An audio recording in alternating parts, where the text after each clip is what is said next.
Today we are going to talk about fundamentals in wireless network. First of all, we'll talk about what is a protocol. Protocol is a set of rules and conventions used for communication between network devices. This includes the ways devices can identify and make connections with each other. There are also formatting rules that specify how data is packaged into sent and received messages.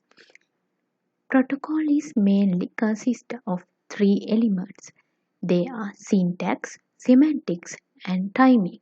Syntax means the structure or the format of the data. Semantics refers to the meaning of each section of bits. Timing Timing refers when the data should be sent and how fast they can be sent. The importance of standards. Standards describe accurately and unambiguously how information is transmitted. Also, they ensure equipment interoperability so that different vendors' products work with each other. By defining a set of standards, you are providing a framework within which all manufacturers can design new successful products. Standards break down complex ideas into smaller methodical, easier to understand components. Also, standards save manufacturers enormous amount of time and money when developing products. Standards also make it easier to understand and compare competing products. Let's see what are the standard bodies used in wireless communication. IEEE. IEEE stands for Institute of Electrical and Electronics Engineers. IEEE is the world's largest technical professional society which promoting the development and application of electrotechnology and allied sciences for benefit of humanity and the advancement of the profession and the well-being of our members. IEEE 802 is mainly divided into 22 subparts. These are those 22 subparts. 802.3 is for Ethernet, 802.5 is for token ring, 802.11 is for Wi-Fi, 802.15 is for wireless personal area networks, 802.16 is for wireless metropolitan area networks. Then another standard body is ETSI, that means European Telecommunication Standards Institute. It is another non-profit organization that establishes telecommunication standards for Europe. This organization mainly focused for the areas such as electromagnetic compatibility, electronic signature, ATM, API, and so on. Then another standard body is ITU. It means International Telecommunication Union.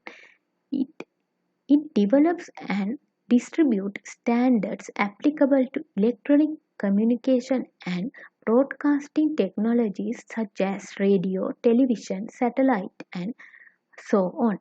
ITU is mainly divided into three units called ITU-T, ITU-R, ITU-D.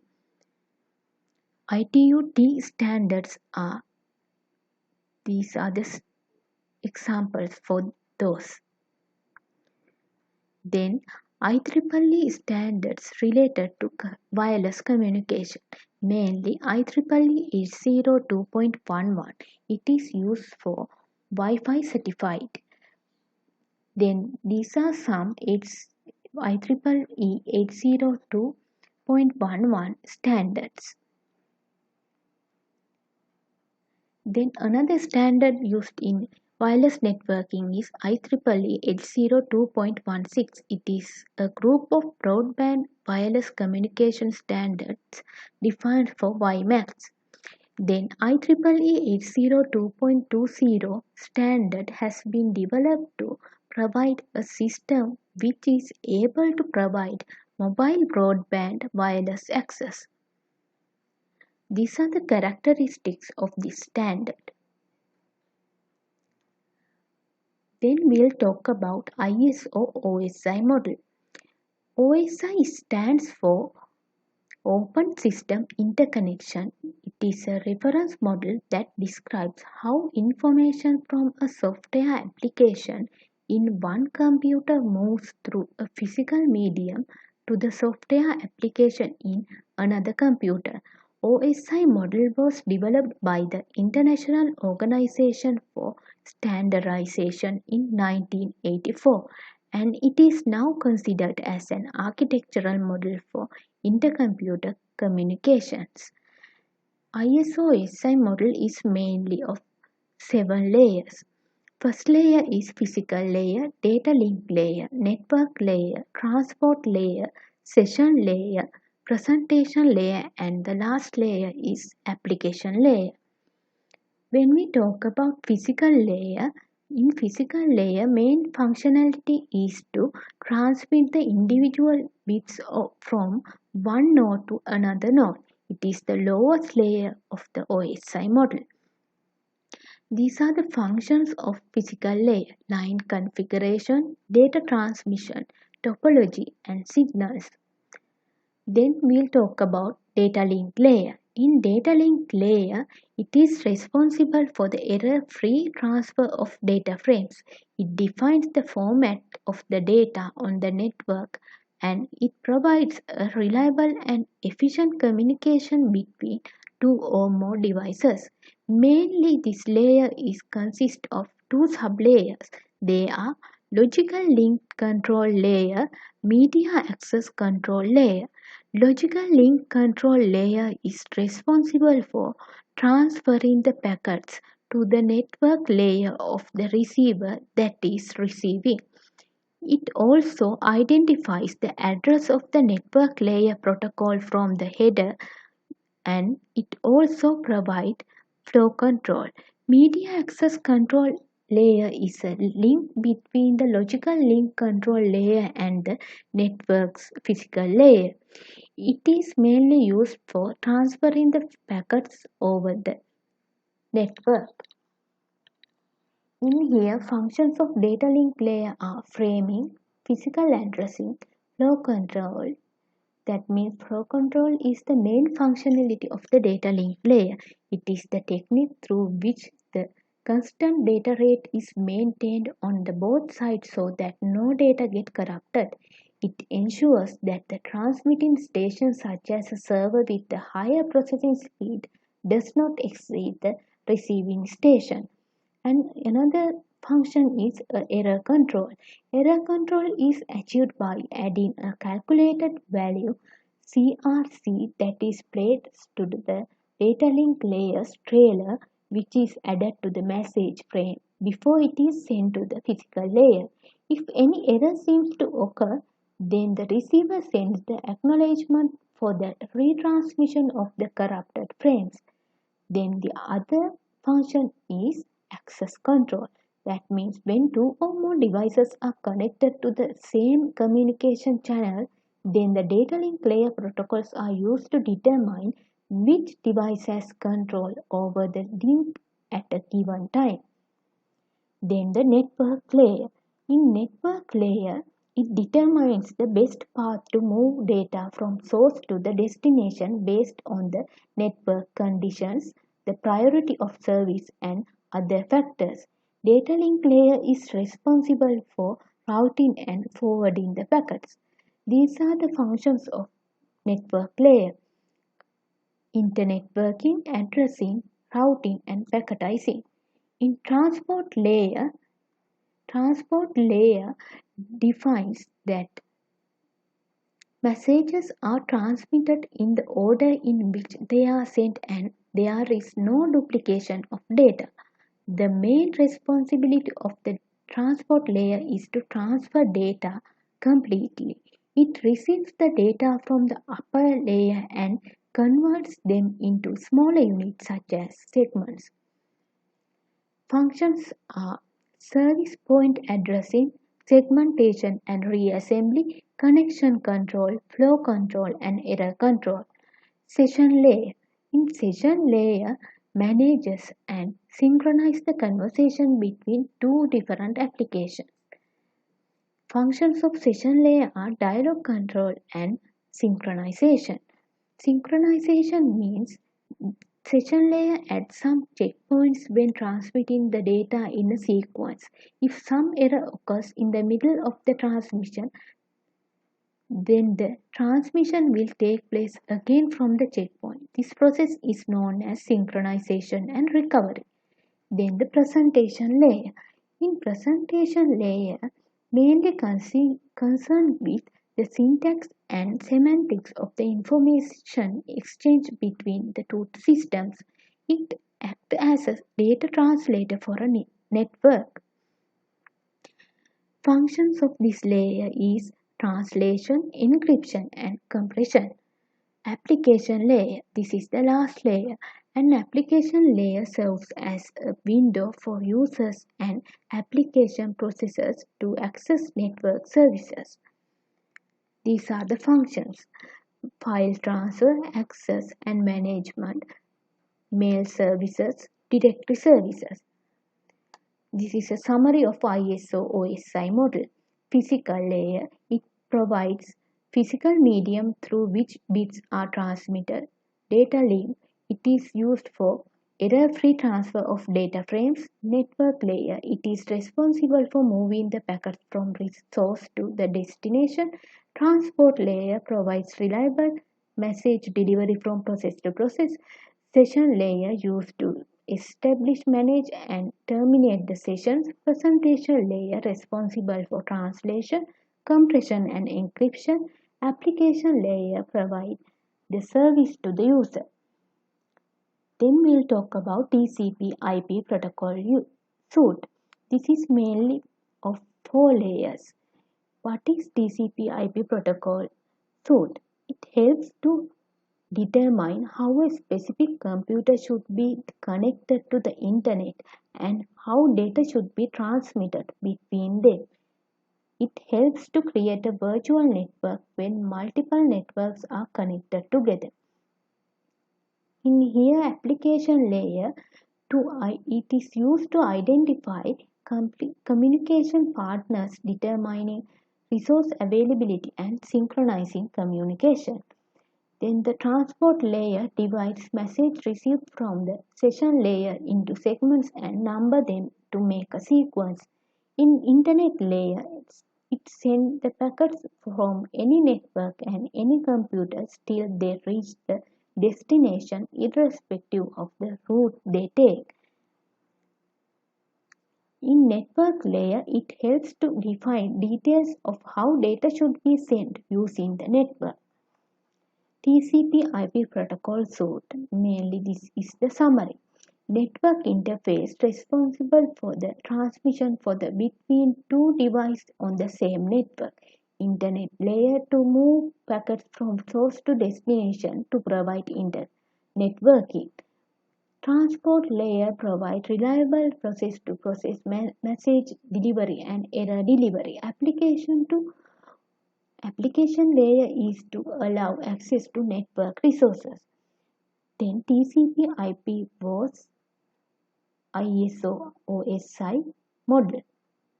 Similarities between these two models are both have layered architecture, layers provide similar functionalities, both are protocol stack, both are reference model.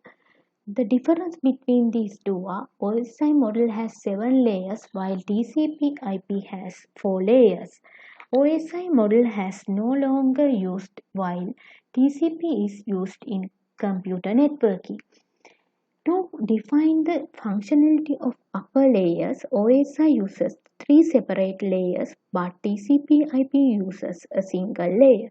Just like upper layers, OSI use 2 separate layers to define the functionality of the bottom layers while TCP/IP uses a single layer. To define the routing protocols and standards, OSI uses a network relay layer while TCP/IP uses an internet layer.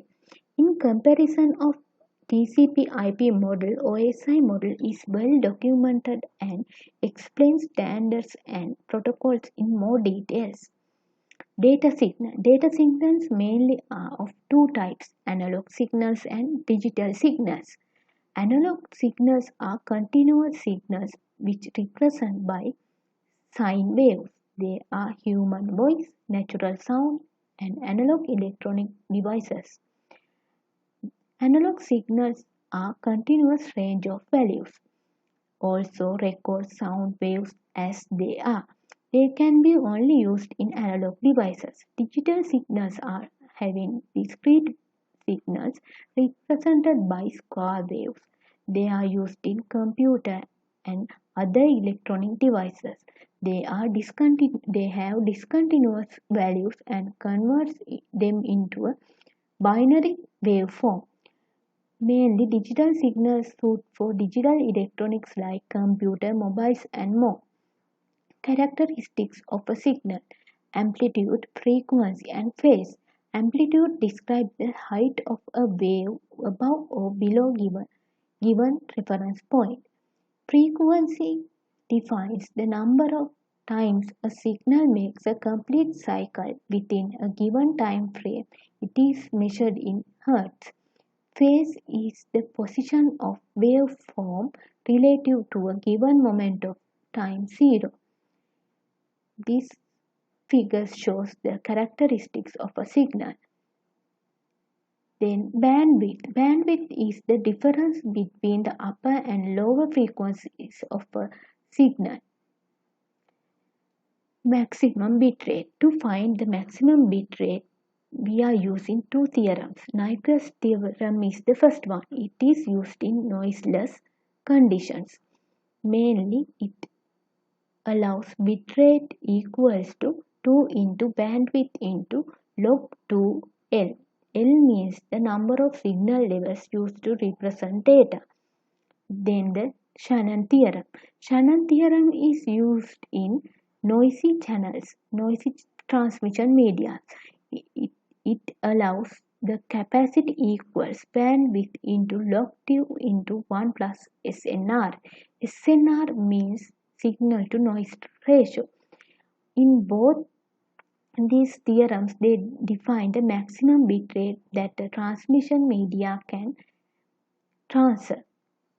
What is modulation? Modulation is the process by which information is encoded into electrical signals for transmission over a medium. Modulation is mainly analog and digital.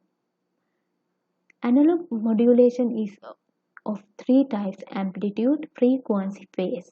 Then digital also in three types: amplitude shift gain, frequency shift gain, phase shift gain. Modulation types. These are some modulation types you can see through these figures. Analog modulation types. If the frequency of a carrier wave is varied in accordance with the value of the modulating signal, then such a technique is called as frequency modulation. If the phase of the high frequency carrier wave is varied in accordance with the value of the modulating signal, then such a technique is called as phase modulation. And also, if the amplitude of the high frequency carrier wave is varied in accordance with the amplitude of the modulating signal, then such a technique is called as amplitude modulation. Digital modulation types: ASK, amplitude shift keying. Amplitude of the resultant output depends upon the input data, whether it should be zero level or a variety of positive or negative numbers. Frequency shift key. Frequency of the output signal will be either high or low depending upon the input data applied. Phase shift key. The phase of the output signal gets shifted depending upon the input. Phase shift key is of two types: BPSK and QPSK. BPSK binary phase shift key. QPSK means quadrature phase shift key. What is multiple access? Multiple access is the use of multiplexing techniques to provide communication service to multiple users over a single channel. It allows for many users at one time by sharing a finite amount of spectrum. Multiple access types are FDMA, TDMA, CDMA, and OFDMA. What is multiplexing? Multiplexing can be defined as a way of transmitting various signals over a media or a single line. A common kind of multiplexing merges a number of low speed signals to send over an only high speed link. Multiplexing methods are mainly three types: frequency division multiplexing, wavelength division multiplexing, time division multiplexing. Time division multiplexing divides into synchronous and asynchronous. Frequency division multiplexing it transmits various device modulated carrier frequencies, and then these are united into a solo signal which can be moved by the connection. Wavelength division multiplexing. It is used to utilize the high data rate capacity of the FOC. The high data rate of the FOC cable is superior to the data rate of the metallic transmission cable. Then the time division multiplexing. Time division multiplexing is mainly for analog and digital signals. Time division multiplexing divides into four parts: synchronous, asynchronous, interleaving, and statistical. Applications of multiplexing.